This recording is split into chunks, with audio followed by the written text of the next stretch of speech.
নমস্কার, আমার রান্নাবান্না চ্যানেলে আপনাদের স্বাগত। আশা করি আপনারা সবাই ভালো আছেন এবং সুস্থ আছেন। আজকের রেসিপি হচ্ছে বাটা মাছ আলু ডাঁটা দিয়ে পাতলা ঝোল। আজকের গরমকাল পড়ে গেছে, ওয়েদারগুলো ভালো না, সেই কারণে আজকের এই রেসিপি। এটা আজকের আমাদের রান্না। চলুন গ্যাসে কড়াটা বসিয়ে দিই। গ্যাসে কড়াটা বসিয়ে দিয়েছি, এবার আমি তেল দেব মাছ ভাজার জন্য।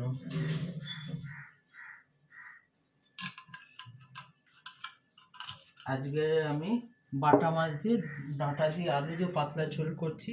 আজকে আমাদের এই রেসিপি, কারণ গরমকাল পড়ে গেছে, ওয়েদারগুলো ভালো না, ঠান্ডা গরম ঠান্ডা গরম, লোকের শরীর খারাপ করে, সেই কারণে আজকে আমি এই পাতলা ঝোল করছি। আপনারা একবার এইভাবে করে দেখবেন।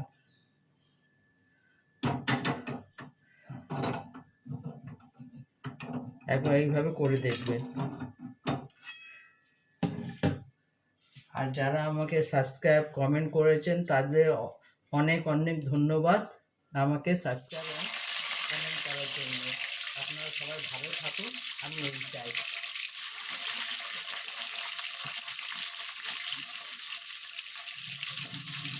আমি চাই আপনারা সবসময় ভালো থাকুন এবং সুস্থ থাকুন।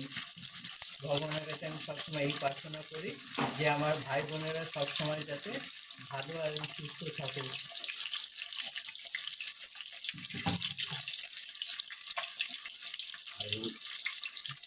আমি মাছটা ভেজে নেব। আপনারা এইভাবে একবার অবশ্যই রান্না করে দেখবেন, কেমন হয় আমাকে জানাবেন।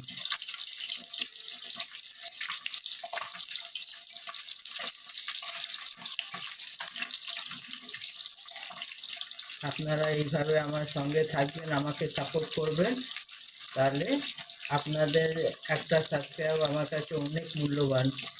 আপনারা এইভাবে আমাকে সাপোর্ট করবেন, আমার সঙ্গে থাকবেন, আমার চ্যানেলটা দেখবেন। আমি আমার বাড়ির জন্য যা রান্না করি সেটাই আপনাদের কাছে তুলে ধরি। আপনাদের ভালো লাগলে অবশ্যই আমাকে কমেন্ট করে জানাবেন যে আপনাদের ভালো লাগছে কিনা এই রান্না, যে রান্না আমি করছি।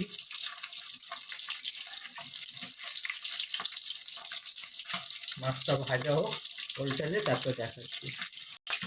এক পিঠটা হয়ে গেছে, এবার আমি মাছটাকে উল্টে দেবো।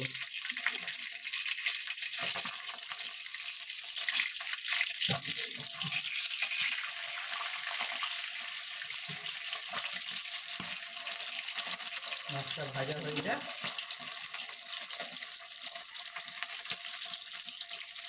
মাছটা ভাজা হয়ে গেছে, এবার আমি মাছটা তুলে নেব।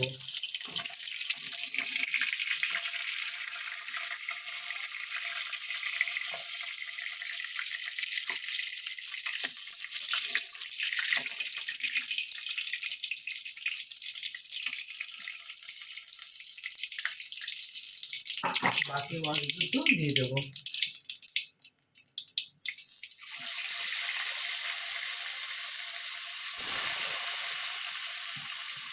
এটা ভাজা হয়ে যায়, মাছটা ভাজা হয়ে গেছে, এবার আমি মাছটাকে উল্টে দেবো।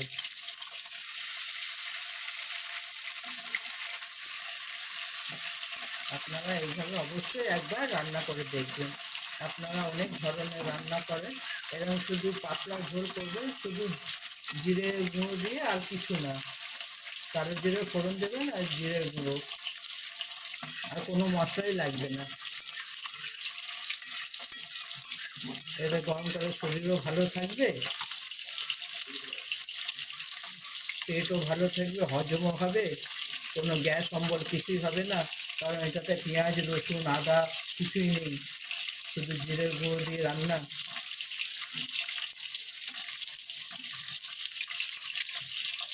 এখন বেশি রিচ সবাই সহ্য করতে পারে না, গরমকালে এরকম পাতলা ঝোল খাওয়াই সব থেকে ভালো শরীরকে সুস্থ রাখার জন্য।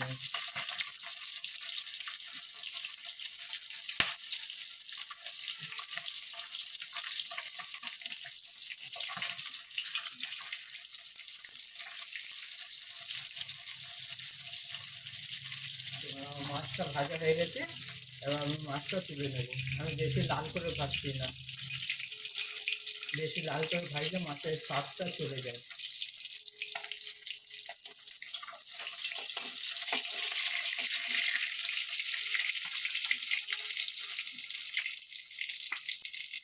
এরপর আমি কালো জিরার ফোড়ন দেব। আপনারা চাইলে জিরের ফোড়নও দিতে পারেন, রাঁধুনিও দিতে পারেন, আমি কিন্তু কালো জিরের ফোড়ন দেব।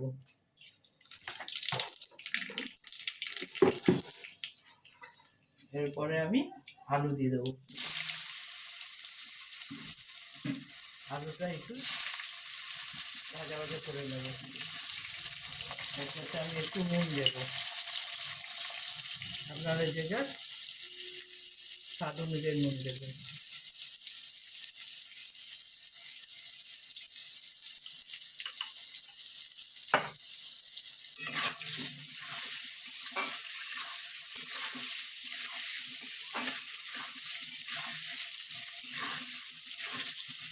মাছটা একটু ভাজা ভাজা হয়ে যায়, আলুটা তারপর আমি দেখাবো। তারপর বাকি মশলাগুলো দেবো। একটু আলুটা প্রথমে ভেজে নিই।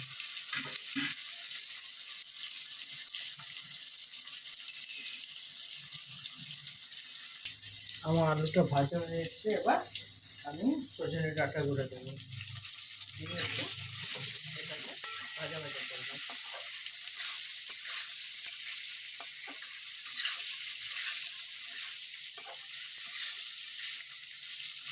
এরপর আমি দুটো কাঁচা লঙ্কা দিয়ে দেবো।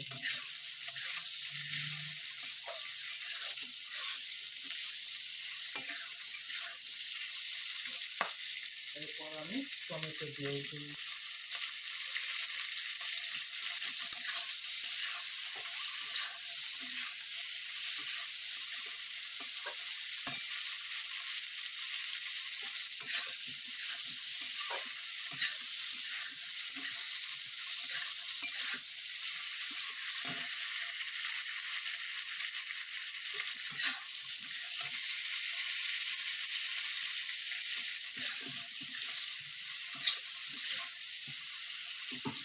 এরপর আমি গুঁড়ো মশলা দেবো।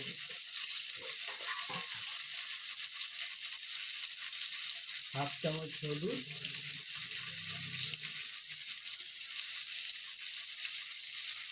আর হাফ চামচ জিরে গুঁড়ো। আর কিছু দেবো না।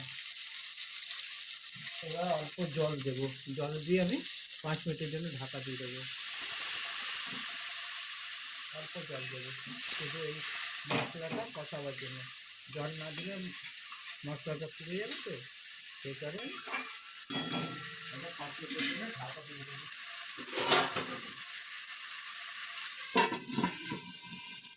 5 মিনিট পরে দেখো। এরপর আমি ঢাকাটা সরাবো।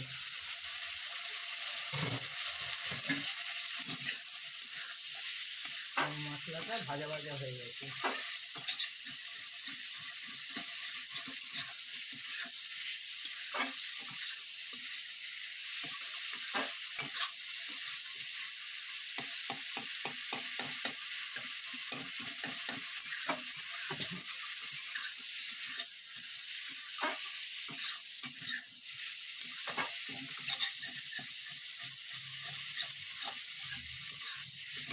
আমি এইভাবে রান্না করি যাতে আমার ভাই বোনেরা খেয়ে সুস্থ থাকে, সেই কারণে আমি বেশি রিচ রান্না দেখাই না।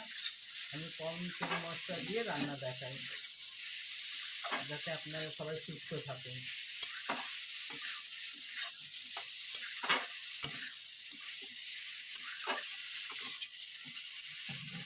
এরপর আমি জল দেব, যেটুকু আপনি ঝোল রাখবেন সেই পরিমাণে জল দেবেন।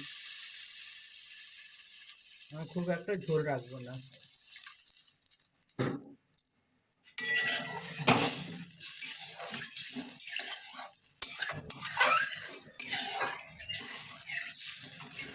আপনারা নিজেদের যেটুকু ঝোল রাখবেন সেইটুকু জল দেবেন।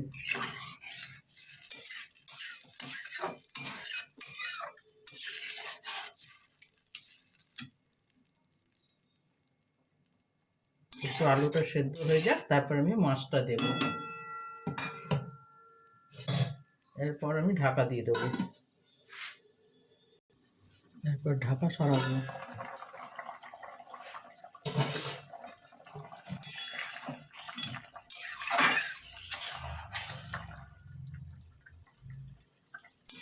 এরপর আমি মাছগুলো দিয়ে দেবো।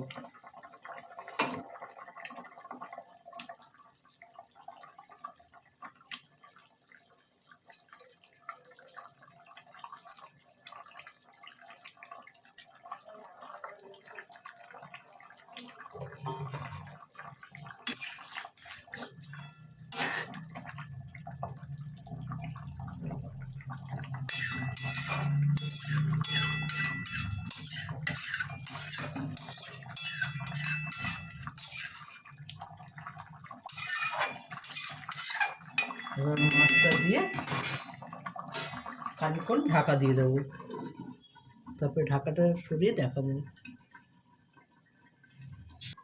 এবার আমি ঢাকাটা সরাবো।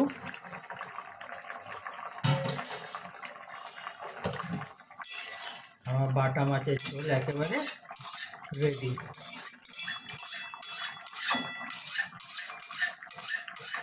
কোনো মশলা ছাড়াই শুধু জিরে বাটা, জিরে গুঁড়ো দিয়ে মাছের ঝোল। আর এটাতে আমি কোনো মশলাই দিইনি।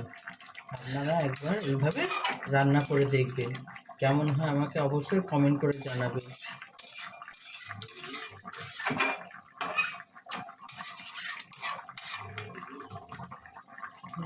আপনারা আমার সঙ্গে আছেন, এটা দেখে আমার খুব খুশি হয়েছি যে আমার ভাই বোনেরা আমার সঙ্গে আমাকে সাপোর্ট করছে।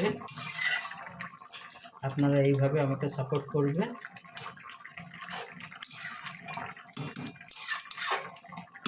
দেখুন আমার ঝোল একেবারে রেডি। এবার আমি নামিয়ে নেব। দেখুন ডাঁটা দিয়ে আলু দিয়ে আমার বাটা মাছের ঝোল একেবারে রেডি। আপনারা এইভাবে অবশ্যই একবার রান্না করে দেখবেন, কেমন হয় আমাকে অবশ্যই জানাবেন।